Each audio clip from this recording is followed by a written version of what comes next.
अगर मैं मुसलमान होता तो शायद एनआरसी और सीएए में मेरा अधिकार सुरक्षित होता। अगर मैं मुसलमान होता तो भूटान से खदेड़ने के बाद कोई मस्जिद मुझे पनाह देती। अगर मैं मुसलमान होता तो कांग्रेस, बीजेपी, टीएमसी सभी का प्यारा होता। अगर मैं मुसलमान होता तो मेरे जाति के अंतर सांप्रदायिक आग नहीं लगाई जाती।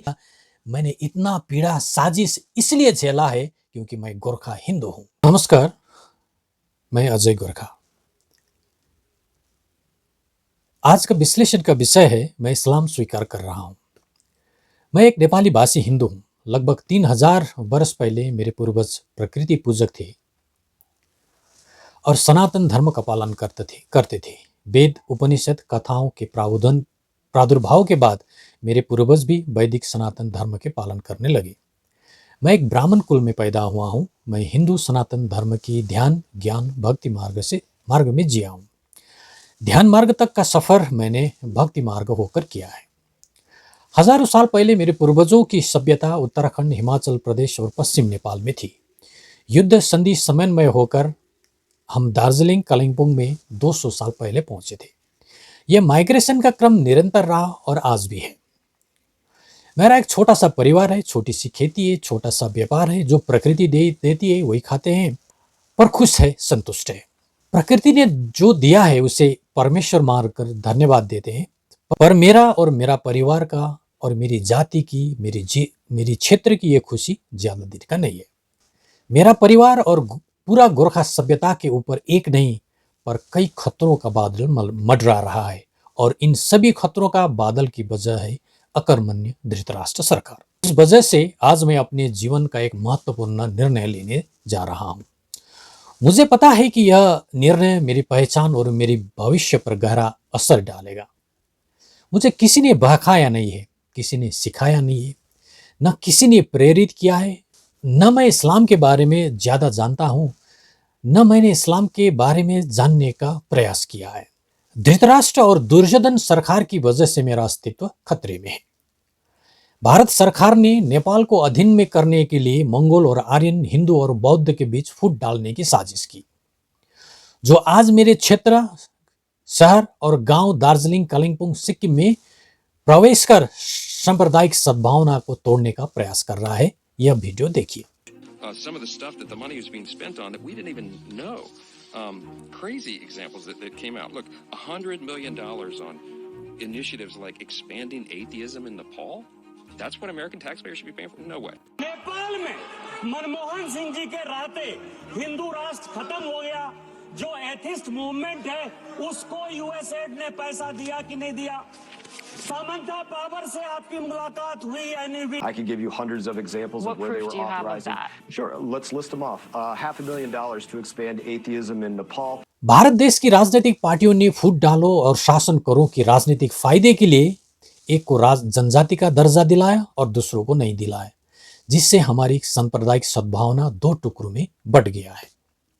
मणिपुर में पहले जिन कुकी जातियों को जनजाति का दर्जा मिला और जिस वक्त मैते जनजाति को जनजाति का दर्जा नहीं मिला, मैते जाति को जनजाति का दर्जा ना मिल पाए, इसलिए मणिपुर द्वंद्व का शुरुआत हुआ, जो आग आज तक बुझी नहीं है। उसी तरह मेरा यहाँ जिन जातियों को जनजाति का मान्यता मिला हुआ है, दूसरों को ना मिले, वो खुद को मूलवासी और दूसरों को शरणार्थी, आउटसाइडर कहने लगे हैं, जिसकी वजह से दार्जिलिंग, सिक्किम में भी मणिपुर, सोमालिया और रवांडा के जैसी स्थिति बन रही है। केंद्र सरकार और राज्य सरकार ये सब खेल इसलिए खेलते हैं कि अगला सांसद और विधायक उन्हें मिले और उनका सरकार बने। बंगाल सरकार की नीतियों ने चाय बगान की 30% जमीन अर्थात लगभग 5700 हेक्टेयर जमीन स्थानीय श्रमिकों से छीनकर उद्योगपतियों को देने का निर्णय किया है। पहाड़ की जनसंख्या परिवर्तन करके पहाड़ का राजनीतिक अधिकार छीनने के लिए बंगाल सरकार चाय बगान की जमीन पर बांग्लादेशी और रोहिंग्यों तक बसाने का प्रयास कर रही है। दार्जिलिंग पहाड़ की जनसंख्या का वृद्धि का आंकड़ा जो दिखता है, वास्तव में वो वही है जो बाहर से यहाँ स्थापित किया गया है। पहाड़ की स्थानीय जनसंख्या तो वास्तव में तेजी से गिर रही है। सिक्किम का उदाहरण आपके सामने है। पहाड़ की नदी नालों से इतना सामान निकाला जाता है कि बांग्लादेश तक सप्लाई किया जाता है, जिसकी वजह से हमारी जमीन, जिसने हमें माँ की तरह पाला है, आज वो धंस रही है, फट रही है, दब रही है। नदियाँ कस्बों और गांव तक बहा ले जा रही है, पर कोई मदद की बात नहीं करता, न कोई बात सुनता है। पहाड़ के सभी लोग भोले भाले और सीधे साधे होते हैं। गोरखा भी उन्हीं में से एक है। इन क्षेत्रों में गोरखाओं का इतिहास लगभग 200 साल पुराना है और उससे पहले का भी है। पर इस इतिहास को साबित करने के लिए ऐतिहासिक युद्ध, संधि, किताबें और इतिहास के अलावा हमारे पास दस्तावेज कुछ शायद ही 5% लोगों के पास है। आसाम में एनआरसी के तहत हजारों गोरखा नागरिकों को नागरिकता से वंचित किया गया। वो तो आसाम था जहां सरकारी मशीनरी गोरखाओं को विदेशी नहीं मानता था। फिर भी हजारों गोरखा नागरिकता से वंचित हो गए। अगर यही एनआरसी बंगाल में रहा तो बंगाल का सरकारी मशीनरी सभी गोरखाओं को नागरिकता से वंचित करेंगे। इसका तैयारी बंगाल सरकार ने बहुत पहले से पुलिस प्रशासन में फेरबदल करके शुरू भी कर चुका है। गोरखाओं को डिटेंशन सेंटर में तो नहीं भेजा जाएगा, पर भारत नेपाल की संधि के अनुरूप रेसिप्रोकल सिटीजनशिप में रूपांतर किया जाएगा और डिवोटर किया जाएगा। जिस तरह 200 साल पुराना भारतीय गोरखा का इतिहास है, उसी तरह भूटान में भी गोरखाओं का इतिहास रहा है। पर जब भूटान सरकार ने 1 लाख भूटानी गोरखाओं को भूटान से बाहर किया, पर हिंदू गोरखाओं को हिंदुस्तान में एक रात बिताने का जगह नहीं मिली। गाड़ियों में डालकर नेपाल में फेंक आने के लिए व्यस्त रही भारत सरकार और बंगाल सरकार। इतना ही नहीं, जब भूटानी गोरखा वापस भूटान जाने का प्रयास किया, तब भारत सरकार का पुलिस और अर्धसैनिक बल उनको भूटान जाने से रोकने के लिए डंडे बरसा रहे थे। 1791 और 1792 में गोरखाओं ने चीन के खिलाफ युद्ध लड़ा था, जिनने अंग्रेज सेना से भी लोहा लिया था, पर गोरखा कभी गुलाम नहीं हुआ। आज उनकी बहन बेटियों को आज भारत के बाजारों में बेची जा रही है। जिन गोरखा जाति में हजाम, मोची, हलवाई जाति का अस्तित्व नहीं है, आज बहुसंख्यक गोरखा दरवान, चौकीदार और मर्सिनरी बनकर रह गया है। मैं हिंदू रहकर हिंदुस्तान से न्याय नहीं मिला। मैंने हिंदू रहकर अपने परिवार और समाज की रक्षा नहीं कर पाया। मैंने हिंदू रहकर अपने समाज को संगठित नहीं कर पाया। मैंने हिंदू रहकर अपनी बहन बेटियों की इज्जत नहीं बचा पाया। मैं हिंदू रहकर सांप्रदायिक सद्भावना की रक्षा नहीं कर पाया। मैं हिंदू रहकर छूत अछूत नहीं मिटा पाया। मैं हिंदू रहकर मेरी राजनीतिक महत्व नहीं बचा पाया। मैं हिंदू रहकर मेरा धर्म और संस्कृति का कोई कदर नहीं है। हिंदू रहकर मुझे हिंदू परिवार मारने वाला राष्ट्रीय राजनीतिक पार्टी नहीं मिला है। हिंदू रहकर मुझे गले लगाने वाला धार्मिक संप्रदाय नहीं मिला है।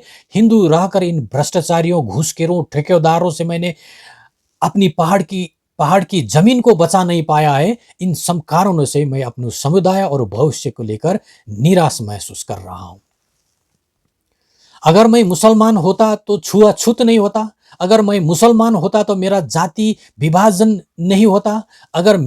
अगर मैं मुसलमान होता तो मेरा संप्रदाय टुकड़े टुकड़े नहीं होते। अगर मैं मुसलमान होता, मेरा समाज में भाईचारा होता। अगर मैं मुसलमान होता तो मुझे भूटान से भगाने पर बांग्लादेश में आश्रय मिलता। अगर मैं मुसलमान होता तो शायद एनआरसी और सीएए में मेरा अधिकार सुरक्षित होता। अगर मैं मुसलमान होता तो भूटान से खदेड़ने के बाद कोई मस्जिद मुझे पनाह देती। अगर मैं मुसलमान होता तो मुझे टुकड़े टुकड़े करके राजनीति किया नहीं जाता। अगर मैं मुसलमान होता तो कांग्रेस, बीजेपी, टीएमसी सभी का प्यारा होता। अगर मैं मुसलमान होता तो मेरे जाति के अंतर सांप्रदायिक आग नहीं लगाई जाती। अगर मैं मुसलमान होता तो मेरी जमीन नहीं धंसती फटती। अगर मैं मुसलमान होता तो मेरी बहन बेटियों का बाजार में व्यापार नहीं होता। अगर मैं मुसलमान होता तो विश्व इस्लाम मुझे गले लगाकर अपना भाई मानता। मैंने इतना पीड़ा साजिश इसलिए झेला है क्योंकि मैं गोरखा हिंदू हूं। हमें बख्श दो, हम नेपाली नहीं है। नेपाल से हमारा रोटी बेटी का रिश्ता तो है, पर राजनीतिक रिश्ता नहीं है। हमारा विरुद्ध राजनीतिक बंदी की तरह षड्यंत्र करना, बार्गेनिंग करना बंद करो। यह मेरा शब्द और आक्रोश है, पर यह भावना सभी भारतीय गोरखाओं की है। सभी भारतीय गोरखा इसी पीड़ा से गुजर रहे, इसी दर्द लेकर जी रहे, कहीं कांचा बनकर, कहीं कांची बनकर, कहीं बहादुर बनकर। मैं आशा करता हूं कि भारत सरकार, बंगाल सरकार और प्रशासन और देश की हिंदी भाषी जन समुदायों के कानों तक मेरा यह शब्द पहुंचेगा और हमारे विरुद्ध साजिश को लगाम मिलेगा। जय गोरखा, जय हिंद।